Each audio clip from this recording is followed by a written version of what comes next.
Buenas tardes, muchas gracias por acudir a esta segunda jornada relacionada con el patrimonio documental del archivo, jornadas de patrimonio, historia, organizadas por el Ayuntamiento de Sanlúcar. Voy a presentar muy brevemente al ponente, a don José Cabral, Pepe Cabral para los amigos. Bien. Don José Cabral nació en 1947, aunque no lo aparenta, obviamente, en Trebujena, aunque es sanluqueño de adopción desde hace muchísimos años. Bien. Es ingeniero técnico agrícola por la Universidad de Sevilla, también licenciado en Psicología por la Universidad de Salamanca y de Sevilla, doctor en Historia por la Universidad de Cádiz, así como máster en Viticultura en climas cálidos. También tiene, que me pidió reseñarlo, un curso de grafología por la Universidad Pontificia de Salamanca, muy interesante, Pepe, para el tema de la paleografía. Y entre su reconocimiento tiene el Premio Extraordinario de Fin de Carrera por su tesis Olivar Gaditano en época moderna. Le acompañan en la mesa don Manuel Rodríguez Rodríguez, aquí a mi lado, de la cooperativa de Covisán, y junto a él también don Javier González Bianchi, presidente de la cooperativa Virgen de la Caridad. Sin más, les dejo a ustedes con la conferencia de don José Cabral. Bueno, buenas tardes. La verdad que es una satisfacción para mí que ya, como ha dicho Chema, casi soy sanluqueño, digamos porque llevo aquí viviendo más de 20 y tantos años. Yo creo que, digamos, por el tiempo que llevo, ya podía estar, si no en la primera división, jugando con el sanluqueño, ¿no? Al mismo nivel. Lo cierto es que Sanlúcar para mí ha sido más fuerte. Ahora, más alto. Ok, muchas gracias. Que decía que Sanlúcar para mí ha representado el lugar de sosiego, y resulta que no, yo no, aquí no tengo sosiego, que no hago nada, pero siempre estoy haciendo algo. Desde que me jubilé, que yo creí que jubilarse significaba eso, ¿no? Tranquilidad, sosiego, y es peor. Y es todo porque voy a pretender desarrollar aquello que teóricamente he adquirido en tiempos anteriores. Entonces, he hecho mi ratito en el Archivo Ducal de Medina Sidonia, cuando no voy al archivo local, y si tengo más tiempo o más necesidad, me voy al de Jerez, que no al de Trebujena, porque no hay archivo como tal, pero siempre hay documentación que se pueda recabar de algún sitio. Digo todo esto porque la tranquilidad que uno debe tener cuando se tiene 78 años no es siempre la que uno esperaba.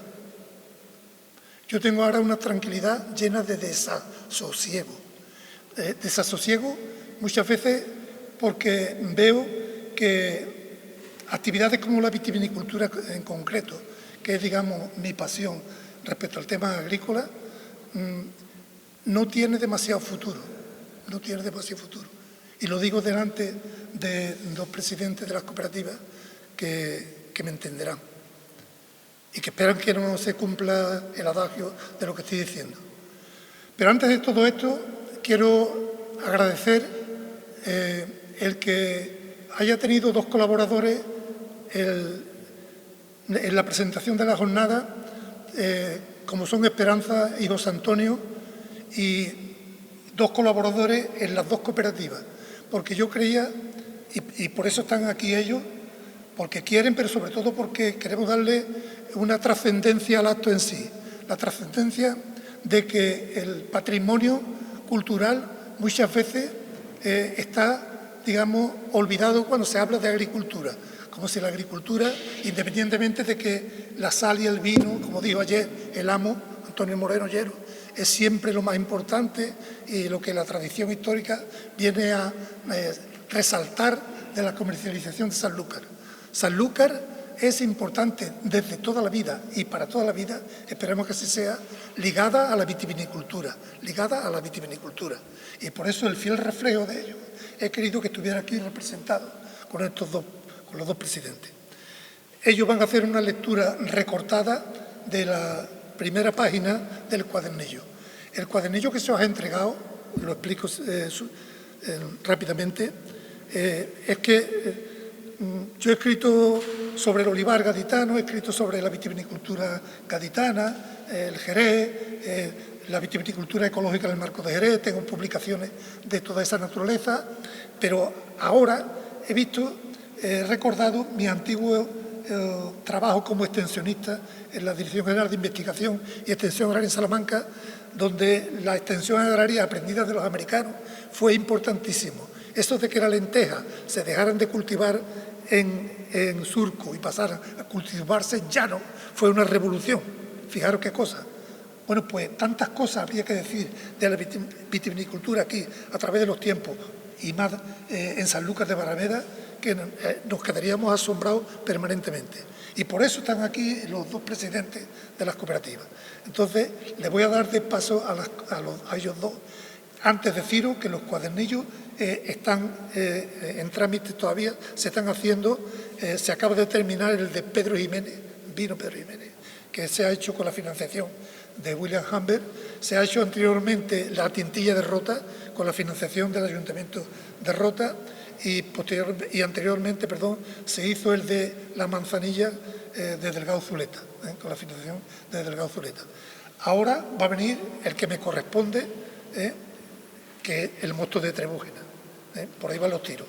Entonces, sin más, les voy a dar paso a que manifiesten, digamos, a través de una lectura rápida, tanto el presidente de la cooperativa La Caridad como el de Cubisán. ¿De acuerdo? ¿Quién puede empezar? Tú vas a ser el primero. Me tengo que dejar la gafa. A ver si lo veo. ¿Lo ves bien? Sí. Prólogo. La memoria de la albariza y la salud del pago. En el singular paisaje de Sanlúcar de Barrameda, donde el río Guadalquivir se encuentra con el Atlántico y los vientos marinos modelan cada cepa, la viña no es solo un cultivo, es memoria, identidad y sustento. Desde hace siglos, estas tierras han dado vida a vinos únicos, profundamente ligados a su entorno, como la Manzanilla de Sanlúcar, cuya personalidad no puede entenderse sin el microclima y la tradición que la rodean. Escribir sobre las enfermedades del viñedo en Sanlúcar es, en esencia, escribir la crónica de una resistencia. Desde que las lomas de este rincón del Guadalquivir se tiñeron de verde bajo el auspicio de la Casa de Medina Sidonia, el viticultor sanluqueño ha librado una batalla silenciosa contra los elementos y las plagas para salvaguardar la esencia de la manzanilla. A lo largo de los siglos, las cepas han enfrentado desde la devastadora filoxera hasta los desafíos contemporáneos del cambio climático, el oidio y la botrytis.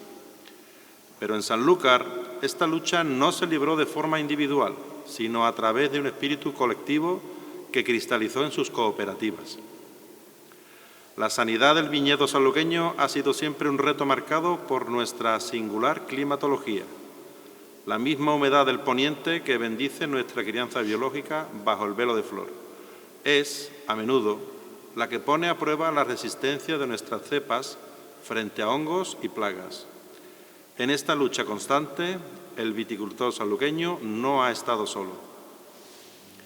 Los baluartes del campo sanluqueño.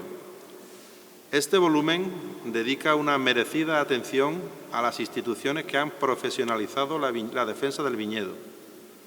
El cooperativismo en Sanlúcar no nació solo por necesidad económica, sino como una herramienta de transferencia de conocimiento técnico. Cooperativa Virgen de la Caridad.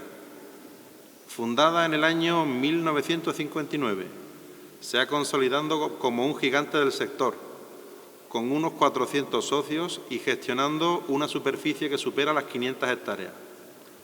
Actualmente la cooperativa, junto a Bodegas Caixa, dispone de unas instalaciones de 25.000 metros cuadrados de suelo industrial, donde se realizan sus actividades de molturación y elaboración de mostos, además de crianza y envejecimiento de sus vinos en sus más de 4.800 botas de roble americano. Me pasa la gafa y yo paso, digamos, el micrófono al compañero presidente de la otra cooperativa. Cooperativa del Campo Vitivinícola Sanluqueña Cobizán, fundada el 13 de julio de 1968, inicialmente formado por 41 socios, actualmente con unos 200 socios y gestionando una superficie de unas 400 hectáreas de viñedo, tenemos una producción de unos 2.500.000 kilos.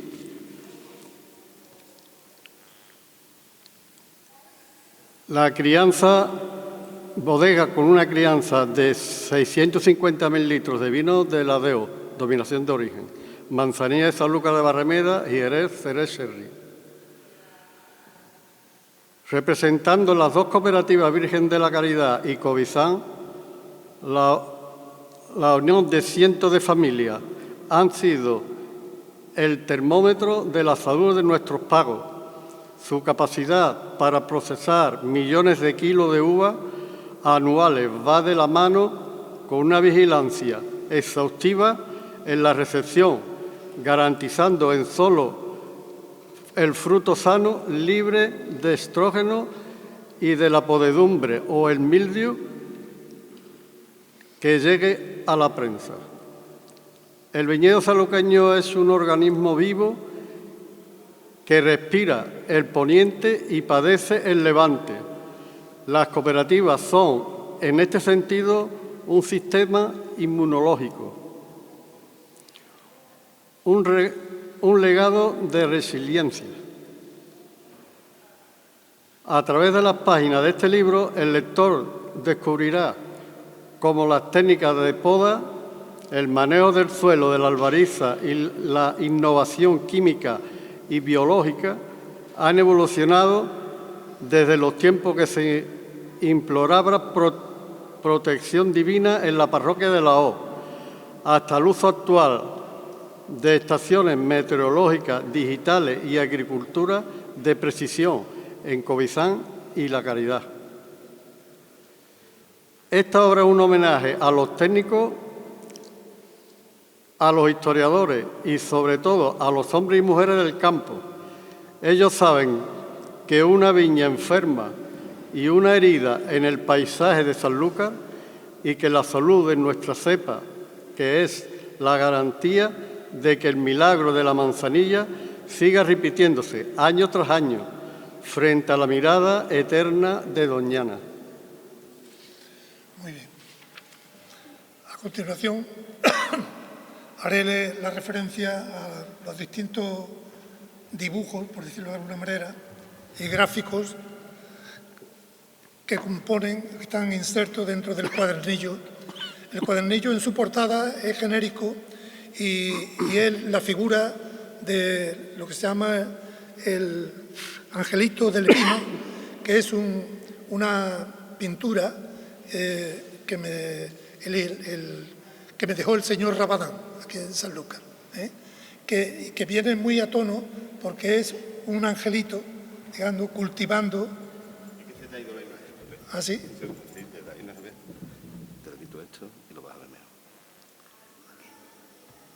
Ahí lo tienes. Vale, Vale. Menos mal. Muchas gracias. Como decía, el angelillo es un ángel que está, digamos, en la recolección, en la vendimia, en una cepa de uva. Y era del señor Rabadán, que gentilmente me cedió la oportunidad de servirme de ella. La primera foto es una composición, como podéis suponer, de algo muy sanluqueño que se reconocen como pitijopo. Y está puesta a conciencia porque el de arriba y el de abajo es el mismo. Y es, digamos, la dualidad de las cooperativas aquí representadas. Es una llamada de atención a la agrupación, a la concentración de intereses. Yo que soy de Trebujena, como se ha dicho, allí también hay dos cooperativas del vino y a mí, cada vez que voy allí y me topo con cualquiera de los presidentes o de la Junta Rectora, les digo que qué leche hacen, que no se concentran, que no se unen, pero unen para la bondad, unen para mejorar. Y eso se puede hacer yo sé que no siempre que uno se une para mejorar. En mi gracia, ¿cuántos matrimonios fracasan? Se unen para mejorar y fracasamos. Pero no es así, ¿verdad? Entonces las cooperativas, después de un estudio concienzudo de carácter económico-social, deben de considerar eso y tirar para adelante, si no, no persisten, van a durar menos que una perra gorda en la puerta de un colegio.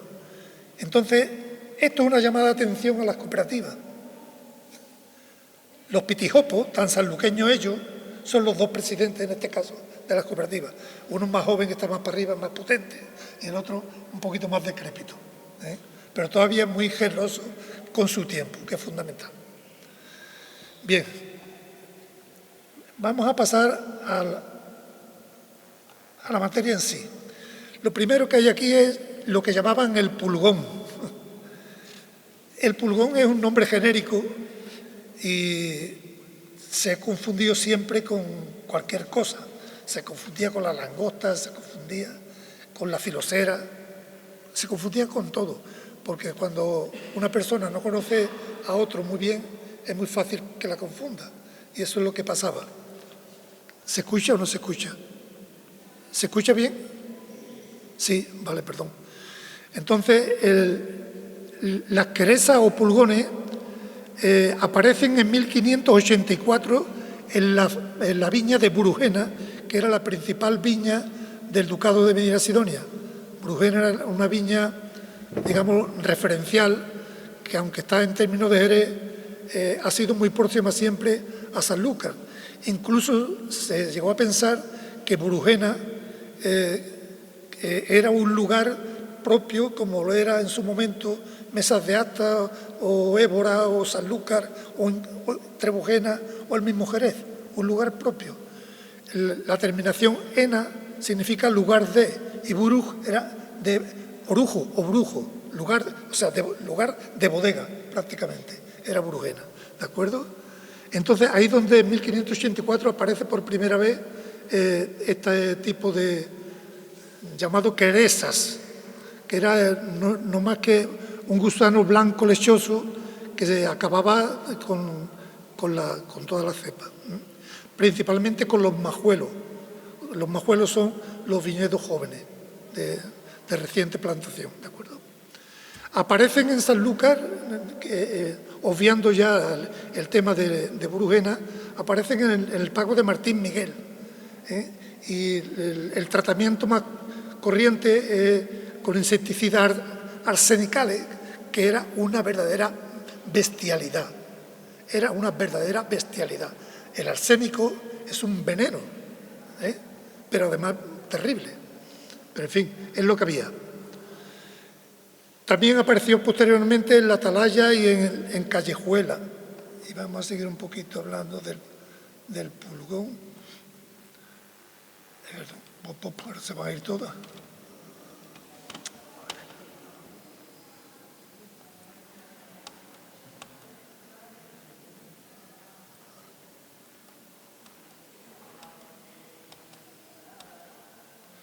Bueno, decir también que además del pago Martín Miguel, aparecía en el pago Atalaya, que es donde fue más profuso, y después está puesto ahí un sistema mecánico de combatirlo, o más que de combatirlo, de recolectarlo, que era el embudo pulgonero o buitrón.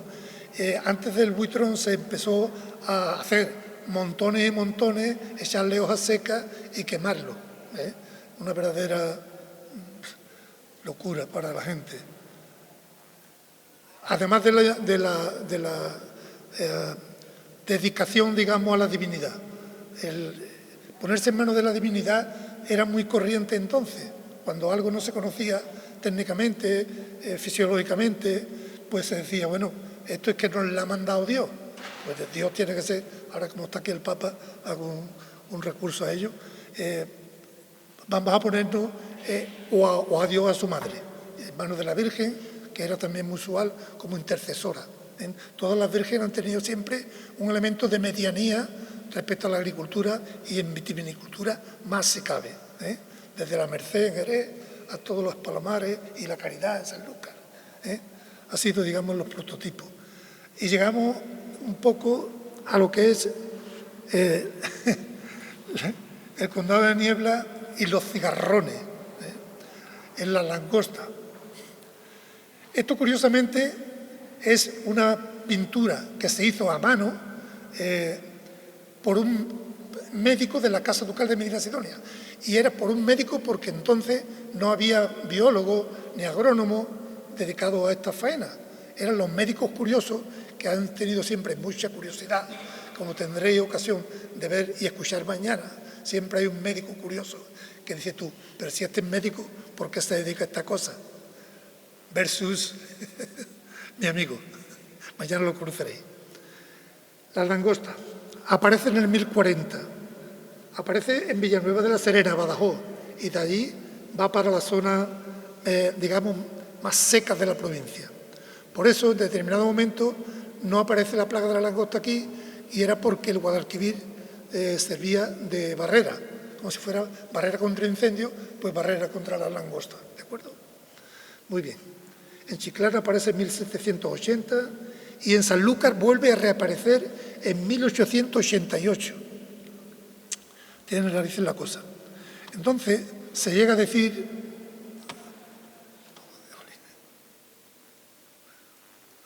Estas son distintas formas, ¿no? Langostino, cuando es pequeñito, otro tipo de langosta, curioso. La fecundación de la langosta, que es curiosa, es muy curiosa. Otro tipo de langosta. El cigarrón sobre cepa vieja y el cigarrón característico. Todo eso son formas y después, los vuelos de langosta. Los vuelos de langosta eran exagerados. Fijaros que la langosta fue una de las plagas de Egipto. O sea que con eso está casi todo dicho. Y vamos a dejar las plagas, que las plagas siempre son producidas por animales, y vamos a pasar a las enfermedades. Siendo la filosera todavía producido por animales. Vamos a pasar después por el oidio y el mildio, y con ello vamos a dar por terminado, digamos, la exposición de las principales plagas y enfermedades del viñedo. Vamos a hablar un poquito de la filosera. Bueno, la filosera aparece en 1894 y es curioso. Os voy a contar un detalle antes de que se me olvide sobre la langosta, que se utilizaba ya lo que era la esencia de cor y la gasolina. Seguimos con los métodos expeditivos, digamos, del tirón. O todo o ninguno. Ahí caía todo el mundo. Incluso la propia finca se veía muchas veces perjudicada e inutilizada por años.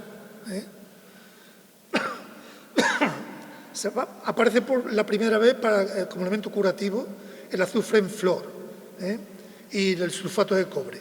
Ya se va modernizando un poco la terapia biológica y se empieza a utilizar estos elementos. Y ya con la filosera, que aparece antes en Trebujena, en 1794, y no aparece en Sanlúcar hasta un año posterior, 1895. Fijaros que la filosera fue el exterminio del viñedo en España, prácticamente, en el sur de España, también en Sanlúcar de Barrameda. La filosera supuso que el bicho que trajimos de América, la solución también viniera de América con los portainjertos. Pero como siempre ha habido, digamos, robo en todas las circunstancias, el pueblo de Sanlúcar se vio sometido a uno de los robos menos conocidos, pero más trascendentes para la vitivinicultura ecológica, que fue que se trajeron portainjertos inútiles. No solamente el rupestre de Los, tan característico, sino los que llamaban barbones aquí, se trajeron que estaban inutilizados, que no hacían nada, que no prendían. Y eso se puso como viña nueva y hubo que arrancarla nuevamente. Se perdieron 3 años de cosecha, 3 años de cosecha. Hubo 3 años en los que no se cogió nada en Sanlúcar, prácticamente. Sobre todo los términos que daban al río y a Trebujena se perdieron todos. Todos los que están más para el litoral. Los de interior todavía tenían algo de solución. ¿De acuerdo? Bien, vamos a seguir para adelante. Hablar de la filosera hablar de dos fases, la fase en raíces y la fase que tiene en hoja.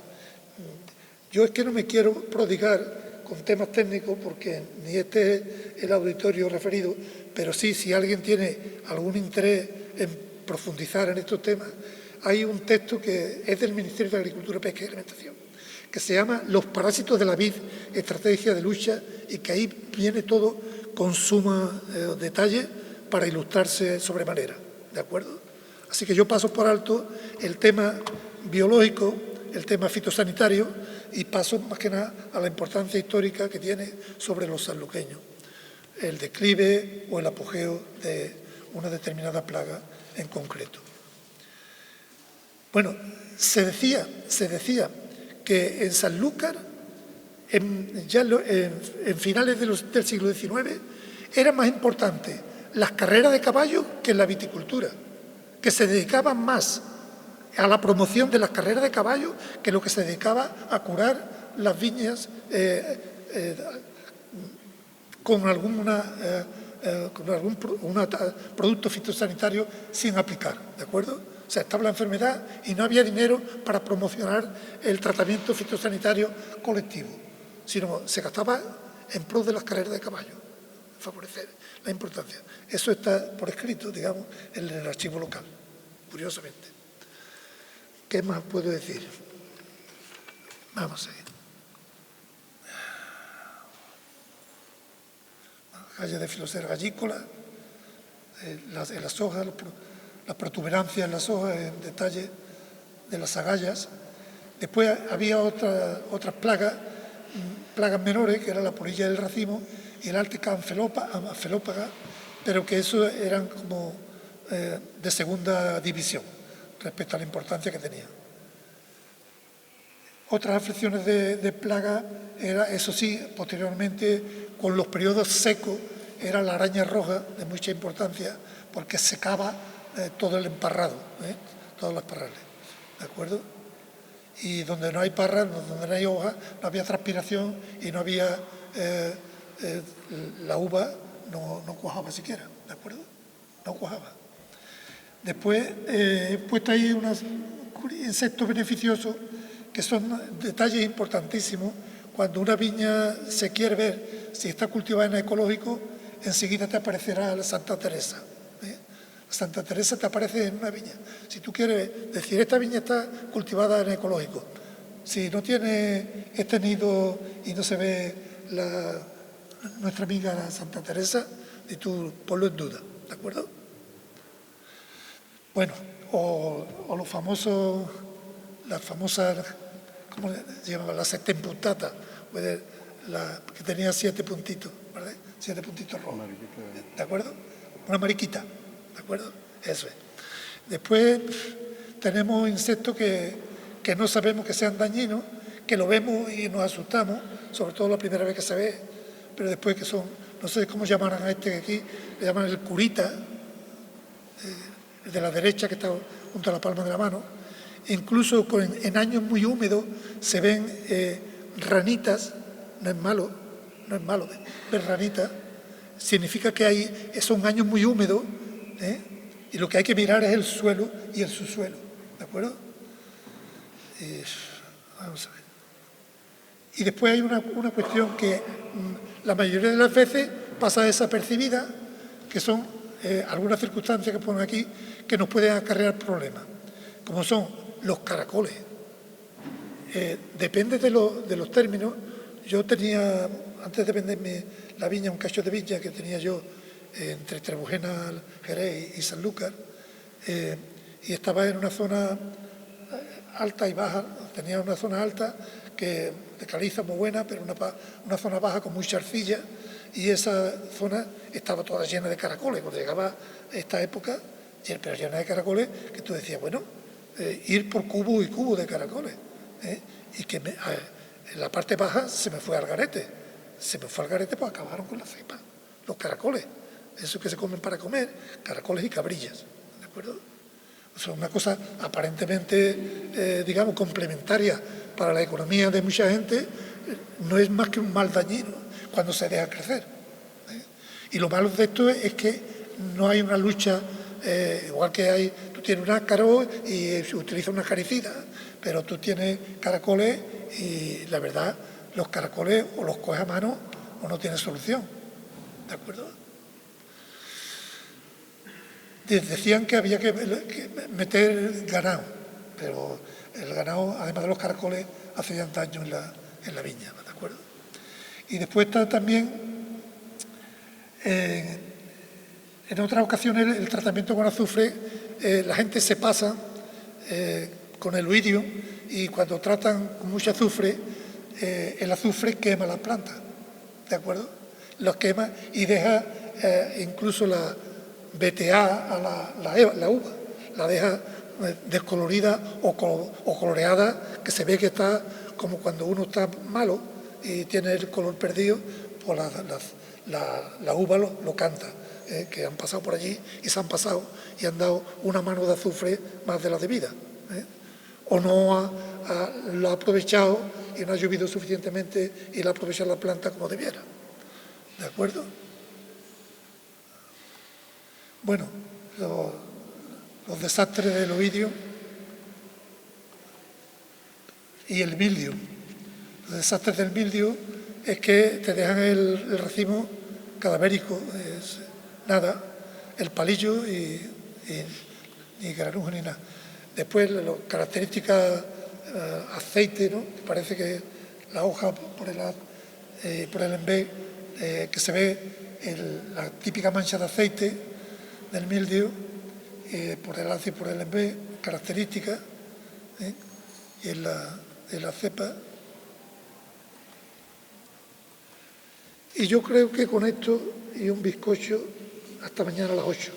Pero no quiero terminar esto siendo pesado y sí aleccionando un poco. Porque aquí hay toda una bibliografía sobre el plaga y enfermedades, pero ya digo, yo remito al que quiera ilustrarse al libro, que es lo mejor. Y para terminar, yo voy a hacer una lectura que aquí en Sanlúcar nunca está fuera de lugar, pero que nadie la tome como no debe. Si la tierra fuera para quien la trabaja. Esto es un alegato, me voy a aprovechar. Dice, con su muerte acaba de morir toda una generación, la generación de la carne de membrillo, la generación del posfranquismo en la pobreza. Ha muerto Antonio Cabral Arana, viticultor, según figuraba en su DNI, profesión altanera dentro de la actividad agraria, pero con este óbito no ha muerto solo él, ha muerto toda una filosofía, la filosofía del esfuerzo desbordado. Señor de Cerro Nuevo, maestrante del Bujón, marqués de Mojón Blanco y Espartina, conde de Capita y La Carreña, duque de Casarejo, Morastarejo y Monteagudo, almirante de todas las viñas del Marco de Jerez. Toda una carrera previa. Los anteriores eran sus doctorandos. Supo antes ejercer de zagal y desgranar las heladas y las tórridas tardes cuidando los cerdos que de otros decían ser. ¿Hay mayor desarraigo para una persona que cortarle sus planes de desarrollo biológico y cultural? Cavar, golpe lleno, desbragar, injertar, podar. ¿Cuántas escuelas de taller y cuántas casas de oficio serían necesarias para tantas destrezas aprendidas en y desde la necesidad? ¿Cuántas caminatas, cuántas trochas y senderos abiertos, cuántos atajos y caminos recorridos, para después prepararse y hacer relax sobre una cama de pajas de cereales? Y eso era un cierto lujo, 15, 20, 25 kilómetros andando, sin pluses de distancia. Y al terminar la quincena, siempre la carne de membrillo de vuelta a casa, ese postre y merienda manjar de dioses que solo los que han tenido que compartir una aceituna gordal saben estimar. Y siempre preñando al campo, procurando injertar una yema que no abone y diera sus frutos, regando con los sudores del golpe lleno una tierra que por convencido dicen pertenecer a otros. Ay, si la tierra fuera para quien la trabaja. Termino.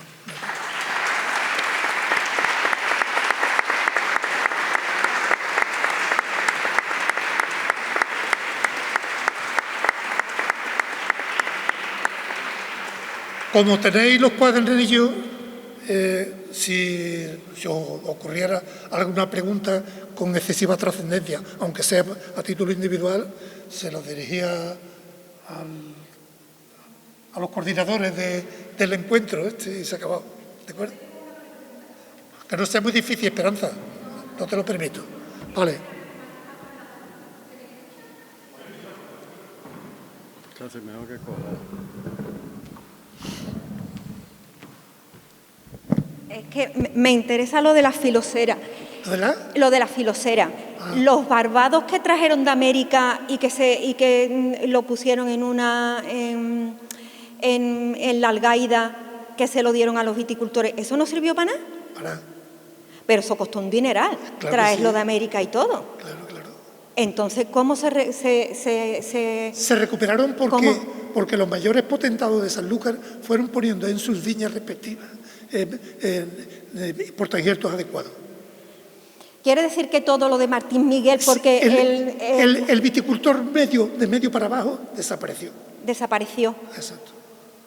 Sí, desapareció. Entonces, toda la parafernalia que hicieron en la algaida... La pobreza de Sanlúcar principal fue esa. Es que la filosera fue horroroso para Sanlúcar. 3 años fundamentales, que duró, digamos, la hambruna en Sanlúcar. La hambruna. Hambruna. Y las revueltas del pan que hubo por esas fechas también, pero es que yo pensaba que con lo que habían formado y la propaganda que le dieron al invernadero que hicieron que trajeron de América y le dieron tanto bombo y tanto platillo. Ese era como un jardín de aclimatación. Sí, pero sí. no se aclimataba nada. No, es que eran cintos, es que no servían para nada. Eso fue el mayor fraude de la historia de la vitivinicultura nacional, que no se registra, nadie lo sabe. En las actas del ayuntamiento lo ponen que no vea, por eso te lo he dicho, en las actas de 1904, 1890 y tanto. Pues sí, fue un verdadero desfalco. Pues nada, ¿alguna otra pregunta? Pues muy bien, ¿qué hora es? ¿Vamos bien de tiempo? Sí, ¿no? Estupendamente, ¿no? ¿Le podéis preguntar también a los presidentes de la cooperativa? Yo quiero decir la importancia de las enfermedades, porque últimamente lo hemos sufrido el año pasado, con el mildio. El mildio actualmente, con los fitosanitarios que tenemos, no nos ayudan mucho. Estamos muy controlados. Por decirle que el año pasado hubo una pérdida de un 50% en el marco de Jerez, que es bastante importante, un 50%, solamente con el mildio. Hay otras enfermedades también, pero lo importante, creo lo esencial, es el mildio, porque es que no tenemos herramientas para poder curarlo definitivamente. Hay fincas que se perdieron el 100%. Lo que pasa es que en general el medio fue el 50%, pero fincas enteras que se perdieron el 100%, porque no tenemos herramientas para poder arreglar esto. ¿Me va a permitir que conteste? ¿Te parece? Mira, hay una cosa que se llama cambio climático y que no se está teniendo en consideración por mucha gente, pero por mucha gente, por muchos estamentos, que es lo malo también. El cambio climático no es que va a venir, es que está. Por deciros un ejemplo, digamos, tangible, muy tangible. En 1500, 1600, de 1500 a 1600, la vendimia se hacía hasta el 20 de octubre. La vendimia se hacía hasta el 20 de octubre, en estos predios. Ahora se hace del 1 al 5 de agosto. ¿Cómo se explica? Cambio climático. Cambio climático. ¿Y qué hay que hacer con el cambio climático? Adaptarse. ¿Tú cuando llueve qué te pones? ¿Un impermeable o coges un paraguas? ¿Y eso qué es, sabe cómo se llama? Vitivinicultura ecológica. Vitivinicultura ecológica. Yo puedo hablar ahí con conocimientos de causa, pues he tenido una viña de 1 hectárea solamente para cultivar y darme la satisfacción de cultivar el primer vino del que salió la primera manzanilla ecológica, de la viña de este señor que está aquí, en la viña cerca de Brugena, con un cultivo ecológico. Y el cultivo ecológico no es más que seguir un principio, el principio del rey, pero del rey con I latina, no con Y. Resiliencia, equilibrio e intercambio. Resiliencia es buscar y tratar de mejorar la capacidad de cada organismo de superar sus propias adversidades cuando la tenga o previa a que las tenga, para superarlas con sus capacidades. Resiliencia. Equilibrio. Igual que tenemos dos manos, dos ojos, siempre hay, digamos, una parte, el este y el oeste, el norte y el sur. Hay una dualidad. El equilibrio en la planta es fundamental. Yo muchas veces incluso llegué a dudar de si la poda de vara y pulgar, que era un desequilibrio, aparentemente un desequilibrio vegetativo, después me di cuenta que no había un desequilibrio vegetativo, nada más que aparentemente, porque lo que había era alternancia de año y año, de año y vez, cargando aquí o cargando aquí, para liberar. Pero después, ¿qué pasa? Que llegan los franceses con el doble guyot y doble vara y acabamos todos en Jerez poniendo la doble vara, ¿o no? Y sin embargo el Consejo Regulador todavía no ha dicho nada ni siquiera sobre la doble vara. Porque se va buscando la economía compensatoria a eso que no se produce con la poda, vara y pulgar. Y la falta de trabajadores con conocimiento de causa. Es lo que motivó que yo, además por mi edad y porque me dio un ataque de arritmia porque estaba la viña muy en alta, nada más que entregaron. Tenía senegaleses, expresidiarios del puerto de Santa María, y gitanos no porque sean gitanos, sino porque ellos tenían una asociación que venía a hacer lo que podían y lo que sabían, cuando podían y cuando querían, para cultivar mi viña. ¿Cómo iba yo a tirar para adelante? No pude tirar para adelante. En el momento que yo no pude ir por la viña, se acabó, la tuve que vender, ¿de acuerdo? Pero el futuro está en el cultivo ecológico. Y quien no se anticipe por ahí, va de culo, así de claro, va de culo. Yo puedo... Puedo discrepar un poco contigo porque verás. Venga. El cultivo ecológico está muy bien pensado, pero a pequeña escala, a pequeñísima escala. Estamos hablando de 1 hectárea, yo estoy hablando de miles de hectáreas. No se puede controlar eso. En ecológico no se puede controlar. Entonces, la economía. En ecológico se mira mucho la economía también, pero tú puedes, en pequeña escala, puedes resolver algún problema que otro, teniendo mucha experiencia, como él la ha tenido. Pero no todo el mundo tiene la experiencia ni la capacidad para poderlo hacer, y además a gran escala, con miles de hectáreas. Ya la economía ahí prevalece.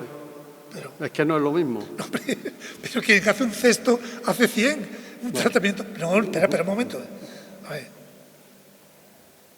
Si yo el tratamiento de mi viña a mí no me producía pérdida, sino todo lo contrario, porque yo tenía igual o más producción que el cultivo no ecológico, igual o más producción, y dejaba la viña llena de forraje, de hierba, de mala hierba. ¿Sabe? Tal cual que pasaban los vecinos míos y me decía, el jaronazo no sé yo si la terminología, vago, es lo mismo, ¿no?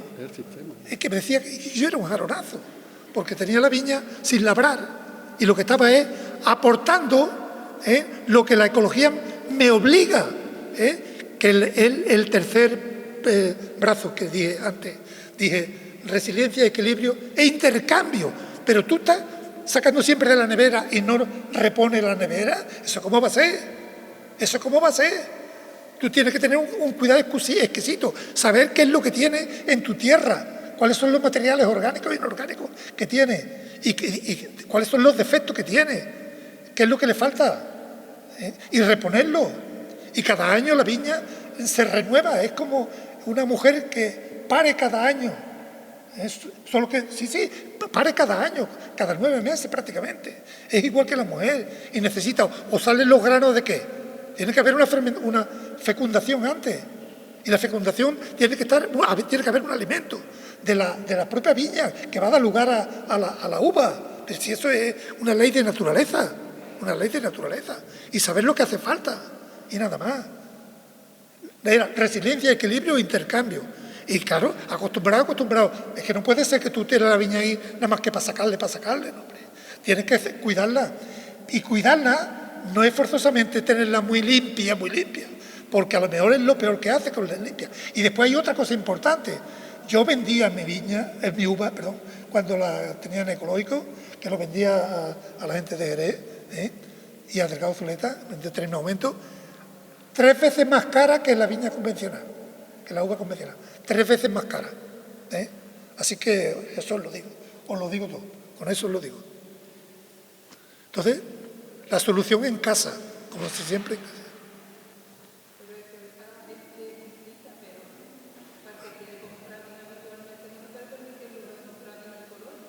¿Cómo que no?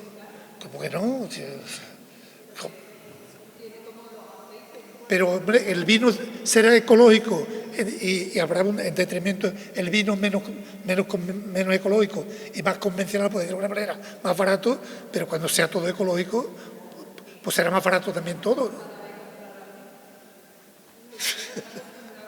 Pero, no, mire usted, la gente cuando tienen que comprar vino y comprar vino caro, lo compran. Si tienen dinero. Si no tienen dinero, irán siempre, como se dice, al espirriaque. Y para el guiso. Bueno. Pero la cultura del vino... Los de Rioja, no. Aquí hay una cultura del vino ancestral. Pero ¿cómo me dice eso?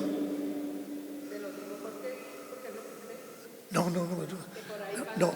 Aquí hay una cultura del vino. No. Ella se refiere a que nosotros no sabemos vender nuestro producto y en Ribera del Duero sí. Mira. Creo entenderlo. Mira, Ribera del Duero es como Chipiona y Trebujena dentro del Consejo Regulador, al lado de Jerez. Los vinos de Jerez tienen más prestigio y se venden mejor que La Rioja en todos sitios del mundo. Todos sitios del mundo. Lo que pasa es que cuando hay crisis, la crisis afecta a todo el mundo, de una manera u otra, afecta a todo el mundo. Yo creo que ella se refiere al estigma de vino barato que tienen las manzanillas y los vinos del Marco de Jerez. Ese estigma de vino barato, que no se paga 18, 20, nos parece caro. Que nos parece caro pagar 18 o 20 euros por una botella de amontillado viejo o de un palo cortado. ¿Eso es lo que tú te quieres referir?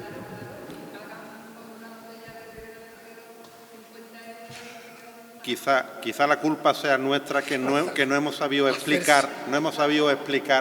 Yo cuando tenemos visitas en la bodega en Caixa, a mí me gusta siempre acercarme y me gusta mucho hacer hincapié.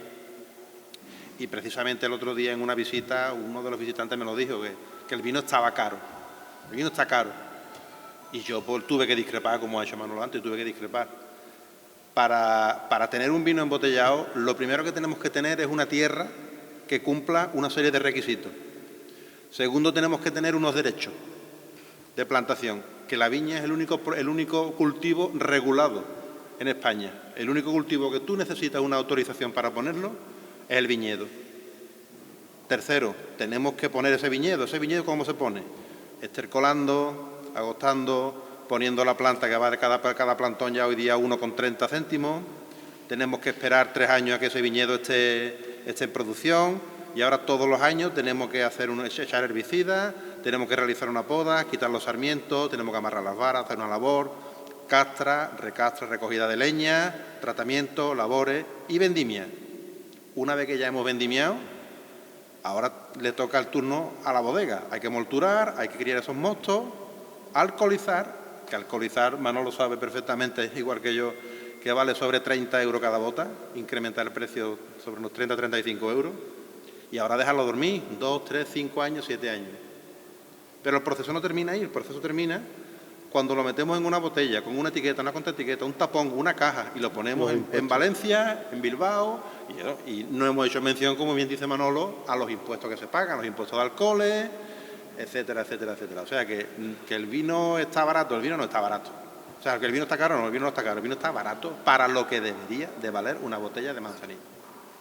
Es que los costes actuales que tenemos, el mediano y el pequeño viticultor, está rondando los 60 céntimos.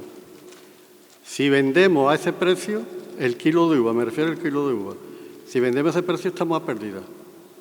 Tenemos que estar por encima de eso. ¿Qué es lo que pasa? Que vendiendo por encima de eso, el coste se dispara también el vino. Al subir la materia prima, el vino tiene que subir también. Pero actualmente, hoy mismo he visto las estadísticas del consumo de vino a nivel de España. Pero lo que es el marco de Jerez, el consumo del vino está descendiendo cada año un 6%, cada año. Actualmente tenemos muchos problemas porque la edad media del consumo de vino está sobre los 65 años. La gente joven ocasionalmente en ferias y en rebujitos, que tampoco se bebe. Entonces, el consumidor de vino está por encima de los 60 años. Y luego empieza, la edad, las achaques, y nos vamos quitando también del vino, normal. Entonces, al final, el consumidor que queda, ¿cuál es? Esto es a nivel nacional. O sea que la cerveza es... Y eso es otro punto que también lo podríamos discutir. Es otro punto que podríamos discutir. Muy bien. Yo creo que en atención al conferenciante que viene después, damos por terminada la charla. Gracias.